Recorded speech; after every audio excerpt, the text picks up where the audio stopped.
Hello and welcome. And today, after a long wait, I'm sure a lot of you have wanted this for a very long time. I'm making a video on my gaming channel, and it is about gaming, about a game that I want to show you.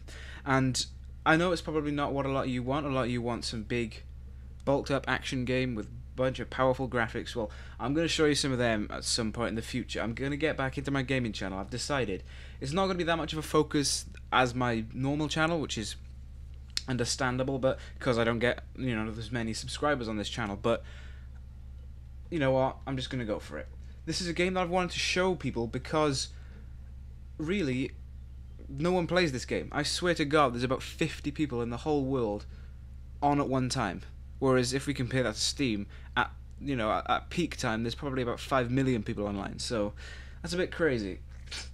This game is basically Risk Online. You may have heard of it. It's an in-browser game. You can download a client, but it is kind of pointless to do that because it's basically the browser version in a client, which some people would like, I suppose, but I don't really see the difference, so I just play it in browser for ease of use and tab it out and stuff. You can go full screen, but I'm pretty sure that disables the typing in chat, so again, just whichever way you want to play it. Basically, like I said, this game is Risk Online. It's called atWar, as you can probably see from the title, and I've played this for a little while. As you can see, that this means I'm level 3, which means I've played a bunch of games and I'm almost level 4, as you can see there. I like this game probably a lot more than I should, because this game basically takes everything I love about video games, because I love stuff like Europa Universalis, which is one of my favorite games of all time, because I just love grand strategy, but in a realistic world map. The one thing I don't like about Civ is the weird map they use. So this is basically like Europa Universalis on a smaller scale, or Risk Online. It is turn-based, and there are multiple people, multiple up to 20, I think, people playing in one game on either a world map, as you can see here, or a certain section of a world map, as you see down here. This is just the Americas. And also you've got various maps that you can create yourself, which I'll show you in a moment, such as historical maps like Diplomacy 1939, Ultimate World War II, Lord of the Rings War in the North. There's also incredible Game of Thrones diplomacy games, which are fantastic, which I imagine if you're a fan of Game of Thrones you'll love, which I've been getting to it recently. So I haven't played one of them yet, but I'll sure to in the future. So I guess I can probably show you the map editor first. As you can see, these are all the maps. This is quite a popular one because it's promoted. I imagine there's a lot of paying for stuff involved in this game because it's a very small game, very young game. I'm pretty sure it's beta or alpha, although I'm not really sure how much weight that carries in the in-browser games. So you got Warhammer 40k. Basically, anything that has a following, there will be a map for it on here. So you've got Medieval Europe, there's a Battle for Middle-earth, which I've played, and it's absolutely fantastic. I'd recommend that one. So, yeah, this game is absolutely right up my alley. And I'm going to show you something, just before we go into a game, I'm going to show you a map that I made, which is my hometown. 0 people have played it, because it's kind of broken at the moment. I'm halfway through making it. But I just want to show you how easy it is to make a map, and show you all the tools and stuff. This is my hometown.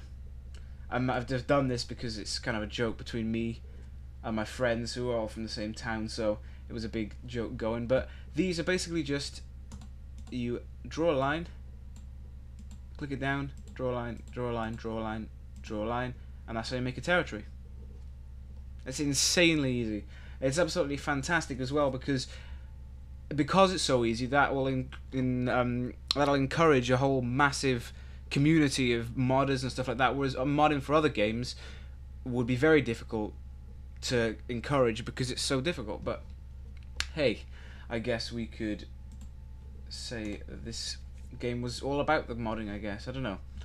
But anyway, I'm probably going to play a game now. I'm not sure how this is going to turn out because these games can be hours long, so I'm not entirely sure how much this game is going to, how much of this game I'm going to put into the video, or whether I'll just quit halfway through the game, surrender, and say, I'm going to have to go now, guys, because I've got to do stuff, I guess. But I'm just going to show you a game. I'm probably going to do Wider Europe, because that seems like a good map. It's always a good map, and I'm red, as always. I've played with this Sinyako guy before. Like I said, most of the people I play with in this game I've played with before. That Ep guy there, I've played with him. Basically, everyone in this game, there's always the people that you see a lot. Whereas with other games, like if you play on a certain server on PlanetSide, you'll probably see a certain guy a lot. Like he'll be on a lot of the time. You'll probably see him once a week or something. And this guy's going to start now, and we're going to go into a game. So, but there's a lot of people you'll see pretty much every time you play, because they'll be playing the same kind of games that you want to play every single time. And it's a very, very small community, which is something good. And I imagine if it gets bigger, it's probably going to lose a little bit of that, or maybe it'll even shut down because they won't be able to supply the servers for it. But right now, this game is fantastic, and I don't think this video is going to give that much of a boost to the community that it'll have to be shut down. So I'm confident in that. So as you can see, we're in the game right now, and this is the map. Obviously, as you can see, we're not playing any of America, lower Sub-Saharan Africa, or the Middle East, or any part of Asia, except for Kazakhstan and stuff like that.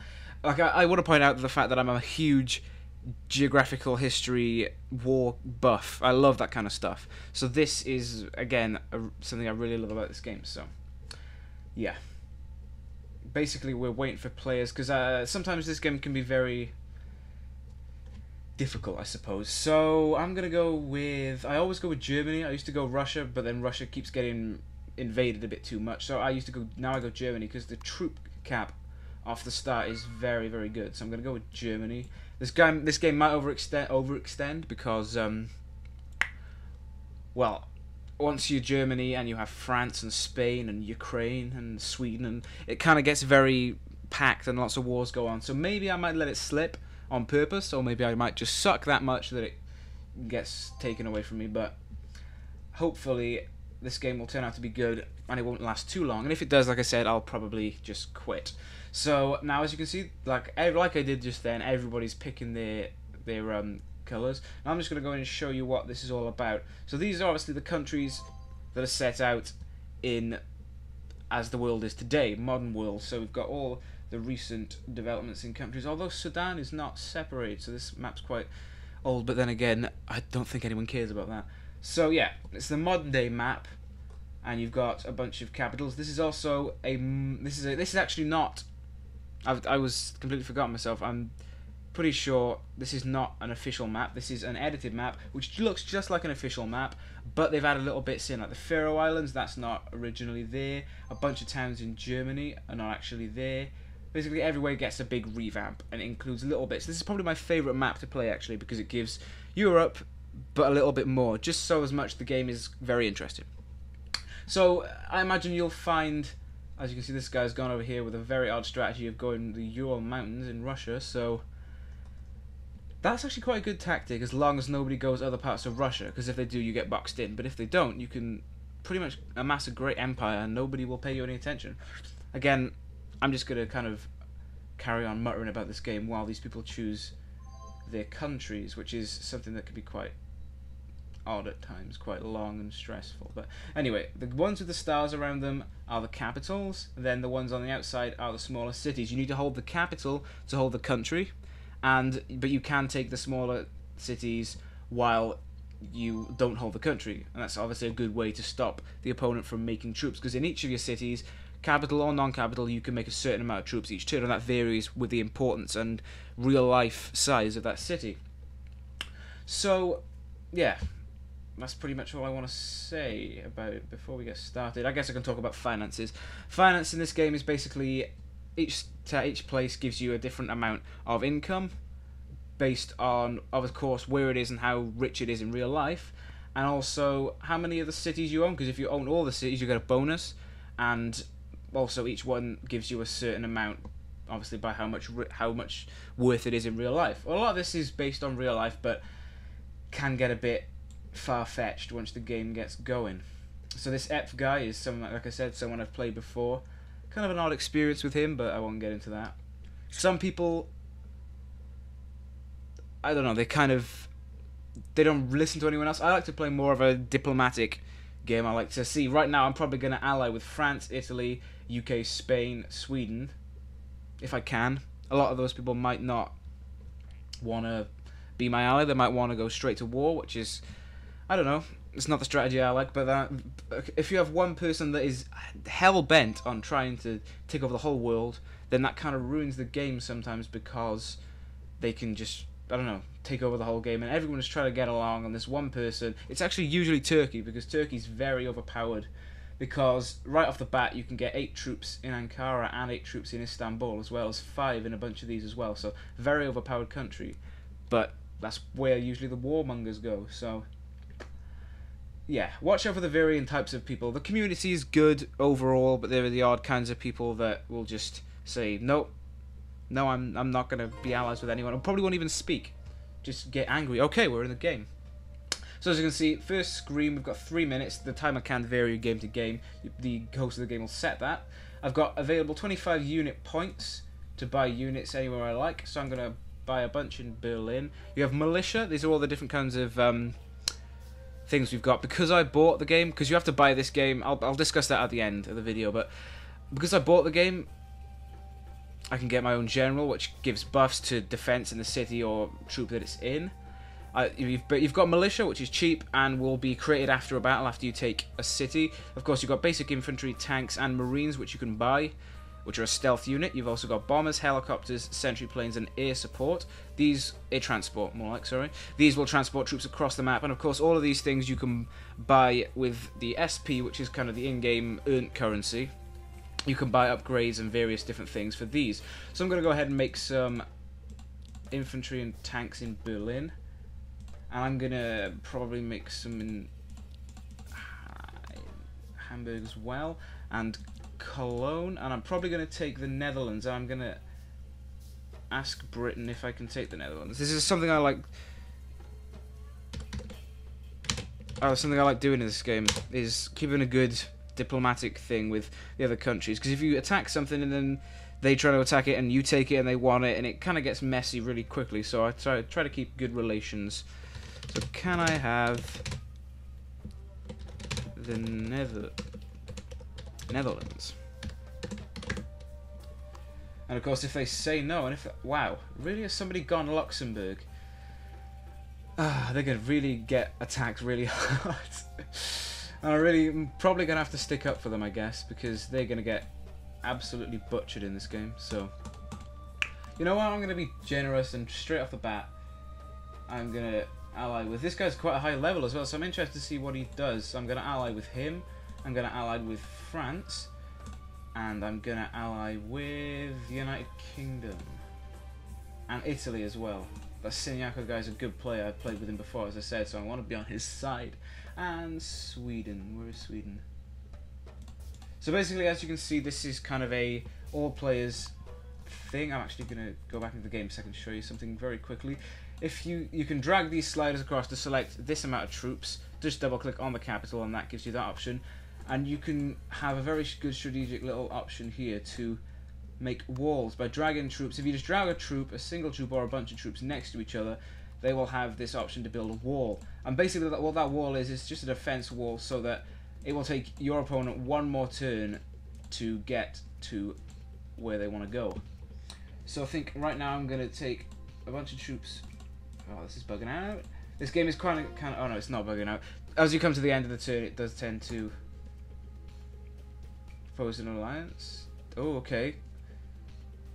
This crazy Ivan Luxembourg guy is now gonna decline my alliance, and he's trying to take... Wow, he's trying to take Paris. So I'm just gonna go ahead and take Luxembourg, because this guy is clearly just trying to have a bit of fun and trying to see how much he can do playing Luxembourg, which I don't blame him for. So, but I'm gonna move those troops in to take the Netherlands, to take Amsterdam. Is Amsterdam the capital of the Netherlands? Yeah. I have to test myself now and again, but like I said, this wall, basically your opponent has to attack the wall before going to your cities, which is good, because that means they can't get to you very easily. So I'm just going to create this around all my lands. I'm probably going to have to send troops into Austria. I'm going to say, yeah, I'm going to call that out so nobody tries to take Austria.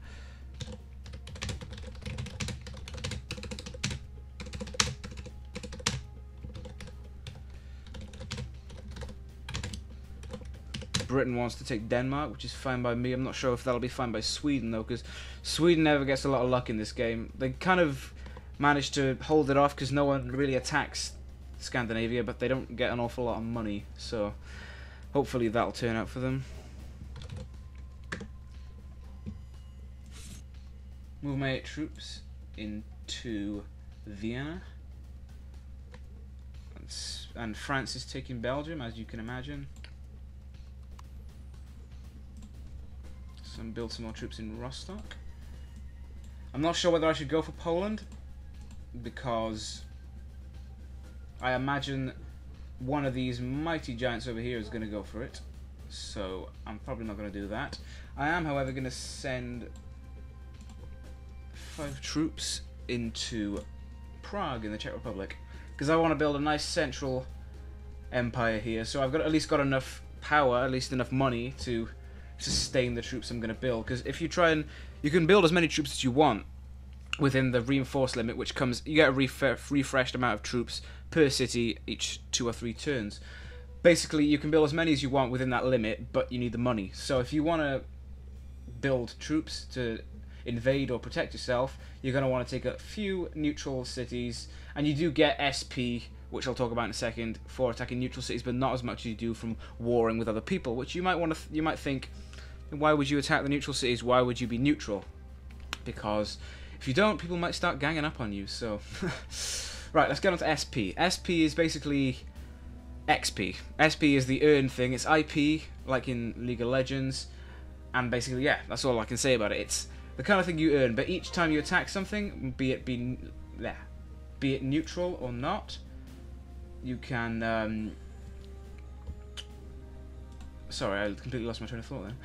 You take SP for each city you attack, or each troop you attack. Any kind of attack you do, any kind of taking of a country you do, you earn SP for that. Now it looks like France has been taken. Okay, that's very bad. Maybe I'm going to go ahead and try and take it back for him. But anyway, every time you attack, you get SP, and then the SP builds up, and if you win, you get a certain percentage of everyone's SP pool. And if you lose, you get a significantly less, and if you surrender, you get even less than that. And if you just abandon the game, you get a very, very small amount. But you still get a small amount of what you've taken for playing the game. So, you know, no matter what you do, you still get a very decent amount for playing. So, participation is a good thing.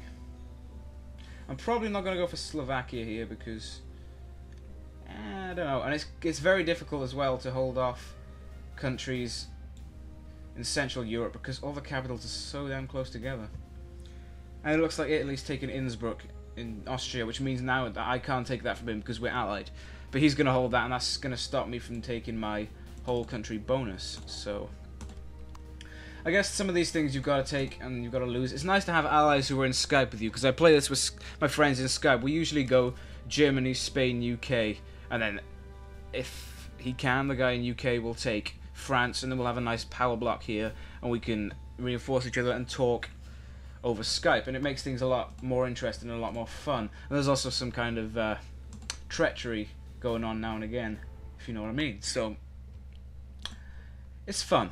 It's fun to play with friends, and it's fun to play on your own. Not as fun to play on your own as it is with friends, because you can plot and talk, and if you can actually make friends through this game as well, because if you have a particularly tight alliance with someone and it's really fun and all that kind of stuff, you can make friends, and you can actually add friends in this game. So if you hover over Connor McGee here, you can see that's plus friend, plus the enemy list, or ignore him. So I presume that means if he's trying to add you, you'll ignore him, which is not very nice really, but I don't think anyone uses that much, because I tend to just play with whoever's there, and whoever's there tends to be the same kind of people every time. So I'm going to go ahead and try and strategize around Berlin to try and defend it. There is a trick you can do around cities, which I can't really show you right now because my defensive wall against Poland is in the way, but I can try and quickly just set up something around Berlin. You want to stop them from getting to your capital, really, because in certain game modes, most people play this game mode, it's 2 turns holding the capital and then you're out, and then your lands are all forfeit and all that. Somebody might try and attack me this turn. I get a bad feeling. And Russia-Ural has proposed an alliance. I'm just gonna go all out and be allied with everyone, because you know what? I just want a nice game. And Crazy Ivan just disconnected because I took his capital, and he must be pissed. So I'm gonna send some troops. First of all, I'm actually gonna build some troops in Amsterdam. You want to have mostly infantry, I think, and then a bunch of tanks, maybe. Kind of, obviously a lot less. If you've ever played games like Europa Universalis, you get the bonus for having under a certain percentage of your troops being cavalry and over a certain percent being general infantry. And I think that probably works the same in terms of whether you can take a city or not. Obviously, with building these walls, it can get kind of tight because it'll be sometimes they'll want to join together and stuff. But hey, what are you gonna do? So if we have a look what we should do now. It looks like all the neutral territory except Iraq has been taken. Kind of weird colony here with France taking Tunisia. Although France has got to take his own capital back now, which is kind of funny. But right now around Luxembourg, I'm going to show you how to do this tactic. So if you place one above it and you join that up in a line with one below it like that at this angle, and then one like that, they can't get through that gap, and that basically again creates one barrier. That means they can't get through that for a turn, which will obviously, trust me, prove very good in the long run. So I'm going to take all the troops from Rostock and put them in Berlin, because what I tend to do is I tend to use the other cities for creating units, and then I will basically put them all into the capitals, because the capitals are the things that will allow the enemies to take your territories. So I'm going to send some troops from Prague to take the rest of the cities in Austria, I think. Although maybe I shouldn't. Maybe I should hold off a little bit, because this Poland guy seems a bit...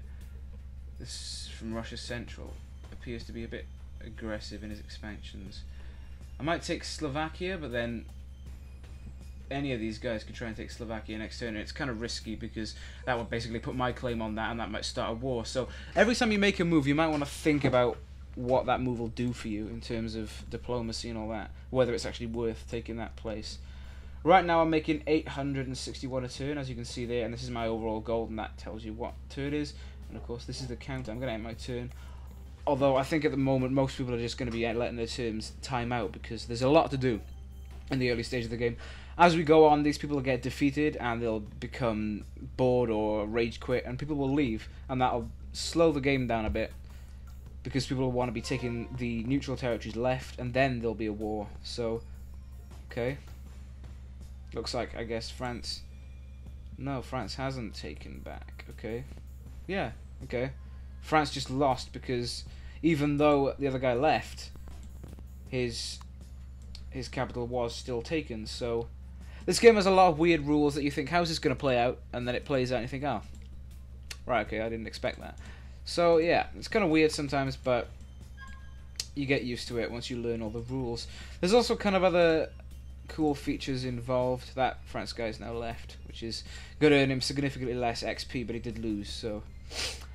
Yeah, there are other cool features in this, which is a radio, and you can tune into the radio and there'll be different DJs on, which is very surprising, and they play a varying taste of music. A lot of it's kind of weird foreign dance music, which I'm not very interested in, but sometimes you get some good music on there, and it's kind of a weird, an odd thing, because you don't expect a small game like this to have such a in-depth community thing, and it looks like somebody might have tried to attack Berlin, which is strange, really, because I don't see why anybody would do that, but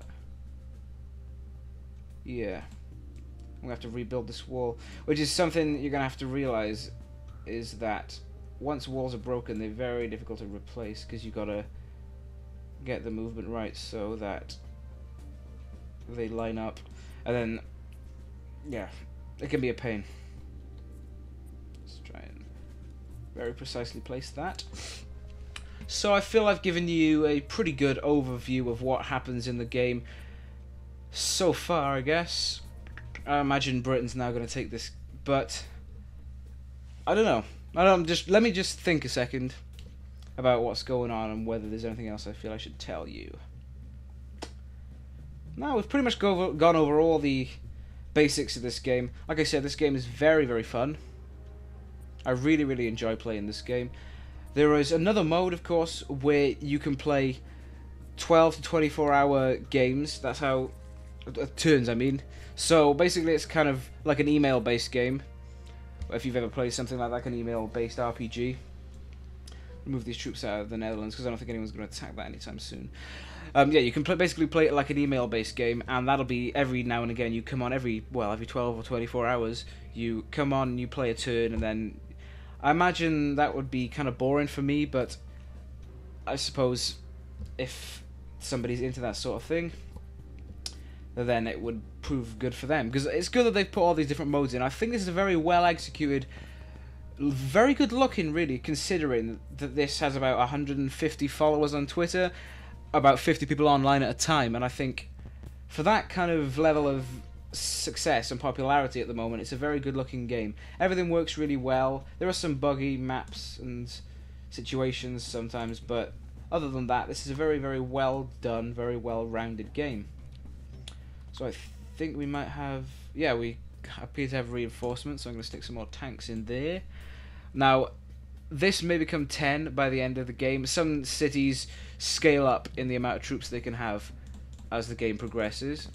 So like I said, I'm going to keep this evened out and put a bunch of stuff in Berlin, because it appears they are trying to come for Berlin. So clearly this brown maroon guy doesn't like to be friendly.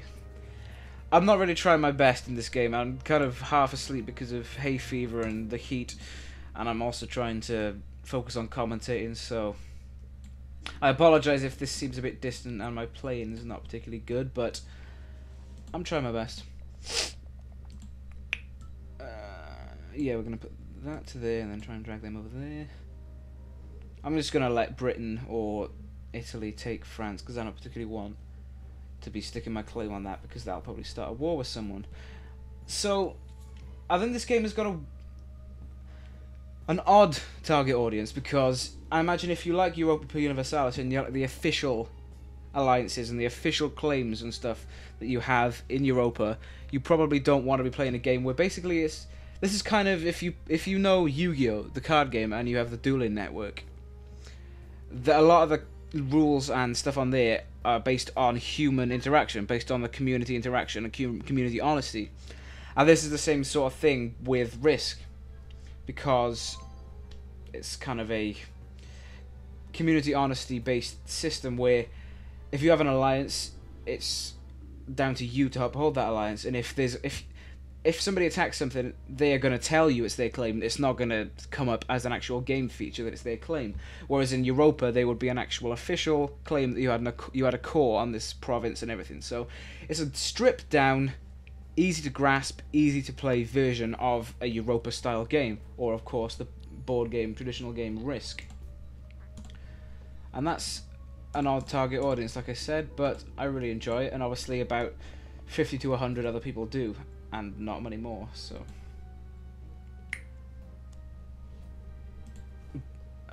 probably very soon we're probably going to see a bunch of people dropping out. This usually happens around turn 6, 10, that kind of level in the game, and then we'll probably see one person take over a bunch of stuff.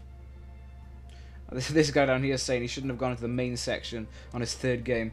There is a section for beginners and a section for main, which is basically the training grounds and then the real deal. That guy's gone, and these two guys are now at war. So I'm doing a pretty good job of holding my own, I guess. But basically, like I said, the whole thing is based around the fact that there's all of this stuff going on, and you've got to survive. Or, of course, you could just try and be a warmongering idiot, really, and not really get an awful lot accomplished, because you'll usually get ganged up on by the rest of the people. Or if you get two massive provinces, like, say, I know Turkey's going to be huge, and possibly Italy and Sweden, although his capital's being invaded right now. He might lose right now, actually, because he's not really focusing on his capital.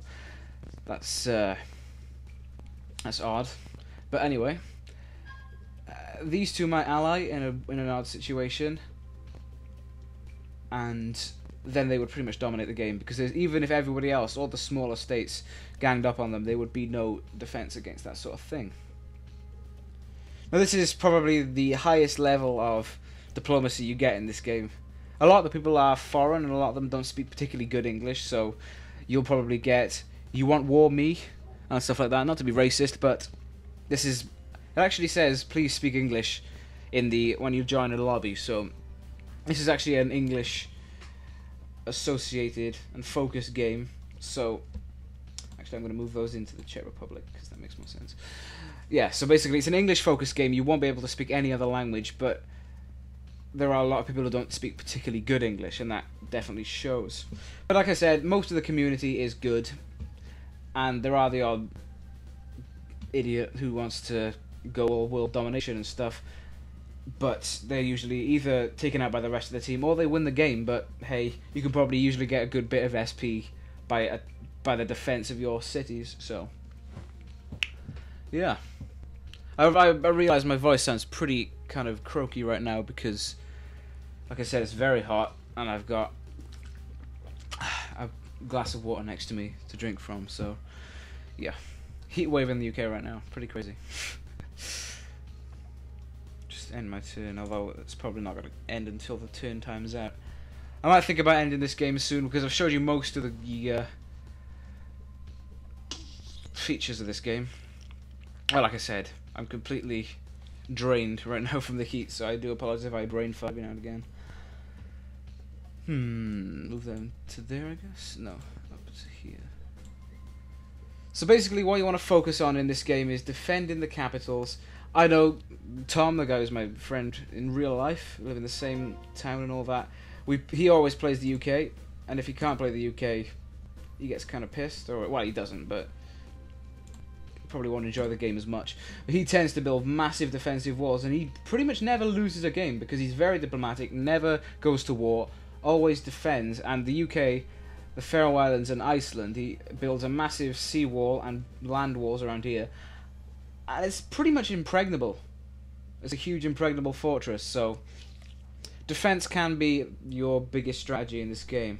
Right, this is something we haven't seen before. These dotted lines around here, if there's dotted lines around something, that means they're a stealth unit, and I can only see those because this guy's my ally. But if of course he's not my ally, like this guy here, he's not his ally, he won't be able to see these troops. And that's obviously a very big advantage because you can possibly trick someone into attacking your city and have a huge stealth army waiting outside just to take it back from them and obliterate the force that they built up trying to attack. So that sort of thing can be very interesting. I think I'm going to attack these neutral troops left from when France disconnected and gain some SP from that, which is obviously very good. It's nice to see that I think this Sunyako guy's basically said, I don't want any claims to Innsbruck, which I took from you, although I can't take back unless we declare war and then gain peace again. But I don't like to go with that because that'll probably end up in some kind of treachery or war. So that didn't actually do it last turn. Looks like we've got a big scrap going on here for France with three parties. It would be four if I was interested. Like I said, I'm happy with my small empire. I'm making a crap ton each turn, so yes. I'm pretty happy with this game. I'm probably not going to achieve world greatness like possibly these guys will, but I'm happy with this. I haven't been invaded yet. Due to the positions of Germany and Russia, I do tend to lose a lot of games, simply because if I'm allied with all these guys, and we're at war with all these guys, I'm the first buffer between them and them, so you want to pick your country very strategically and think about how it's going to pan out in the long run. Turkey is a fantastic choice because it's pretty much in a corner and it can make so many troops that you can just span out everywhere from here and use this as a base. Germany's kind of a safe bet. Not really sure. It kind of works out for me in the long run, but like I said, the position does make it an early target, an easy target for an attack on the west from the east, if that sort of thing. Or of course, you're in a very central situation. It's just basically down to you. Oh, okay. Looks like, wow, this Conor McGee guy has now gone to war with me. It looks like he's trying to trying to do some kind of big move and trying to take Berlin, which I might actually let him do, but at least we can get some interplayer, I guess, interplayer battles going on, as opposed to neutral CPU controlled people. So I'm gonna always keep my leader in there, because if you click, actually can't click on there now. If we go on the main thing, click on info, and you can see all the stats of the things, and there's a little description. This is of course my general. You are personally commanding this army, boosting the stats of the nearby units. This gives a boost of, I think, plus 2 HP or something. So yeah, it's a pretty useful tool, the general, because it's good in a last-ditch attempt, which is again something that comes in very handy with the strategies. I'm trying to think of the word. Strategies, which are the things you can see. I'm not sure where I can see strategies now in game. But there is a strategies thing. Basically, you can adopt a certain strategy for a game. You don't have to. You can choose to, and you can buy certain strategies over time. But basically, you can keep buying strategies, and these will boost certain areas of your game. So you can pick perfect defense, which gives you more defense. Although, how on earth did he take those? If I'm actually still apparently allied with him. Maybe he's a hacker, because I wouldn't put this game past being hacked, because it is a very young, very small in-beta game, so it would be open to hacking, I guess. But he's not supposed to be able to attack me, because there's a buffer between the time you end an alliance and the time you can declare war, so just to give the person the time to go, holy shit, this guy's a dick. He tried to attack me. But yeah, so I'm not sure what I'm going to do with my strategy now.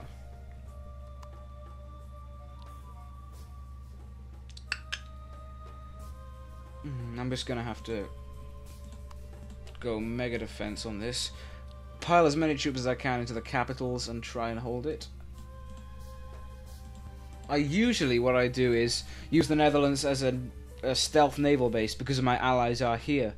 But as I've got this guy trying to attack me, I'm probably just going to go straight good old defense in troops with this, because I need to defend that, because I imagine the Netherlands is worth quite a bit of money. Income 380 of my 600 per turn, wow. Whereas Germany's not producing an awful lot now, because it's at 56% efficiency, because a lot of the towns have been attacked by war. And if you're at war, of course your troops and your whole income system will be a lot less efficient, you'll earn a lot less money. So let's roll on the next turn and see what that brings us. It's probably officially going to go to war with me now. Declared war, yep.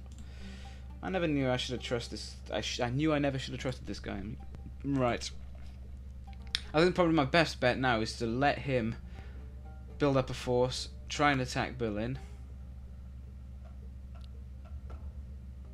and then try and do a counter-attack, or just lose the game, because I kind of want to get on with my day and finish this video up, because it's getting kind of long now. It's at 40 minutes. I'm going to have to upload the whole of this, so I kind of want to get enough SP to go to the next level, but I don't think this game is going to be remotely close to finishing, so yeah.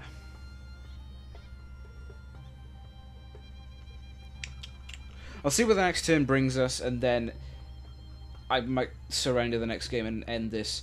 So I'm going to do my conclusions about this game, I suppose, right now. So like I said, this game is simplified to the barest bones Europa Universalis, or Risk, and it's the kind of thing that you want to set aside time for. You want to say, I've got an hour and a half to spend on this game, because you're not going to want to start a game and then have to go 20 minutes late, because it's not going to be done that quickly. Kind of the same thing as it is with MOBAs, where the game can extend to ridiculous length if you've got a bunch of good players going on. So it's not exactly a casual game, but it's more casual than online games of Europa Universalis and stuff like that. So it's kind of an odd genre, and as it's not very heavily publicized, in fact, I only found out about this because a friend told me about it while looking for Flash games online. So this is an in-browser game. It's not on Steam, it's not on anything like that, and it's not very well publicized, so it's not got a very big target audience, and it can't really hit the audience it's trying to hit. But that said, it is a fantastic game, and I'm recommending it to you now on the premise that you don't get it too popular. And of course, I don't imagine that many people will see this video, but if I at least get 1 or 2 people to start playing this game, then I will be happy. Just 40 seconds left until possibly the end of this game, when I will surrender. I think this United Kingdom guys just thought, I've had enough of being a turtle, I've had enough of trying to build up forces, and I'm trying to, for some reason, attack Romania and me.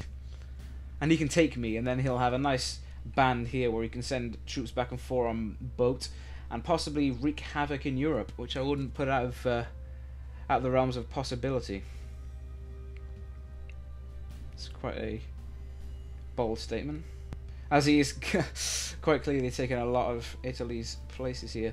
I'm not sure how Ukraine has lasted this long, although he's probably not anymore from that. We've got this. He's declared war on me, and now he's going to attack the Czech Republic. And he didn't take it somehow. Wow. That must be my my perfect defense, which of course boosts my defense stats. And he might have hit that with a slightly less force, or a slightly more, but still not enough with the offset of the perfect defense. You can also only take things with certain amounts. So if you've got a bomber, for say, or a troop transport, you can't take a place with that kind of thing because you need actual troops on the ground to be able to take somewhere. So it's looking like I'm probably, with long, lengthy turns now, I could probably bring this back, or at least get taken down, but there are a lot of rare units in this game as well, which when you attack a place, they might pop up.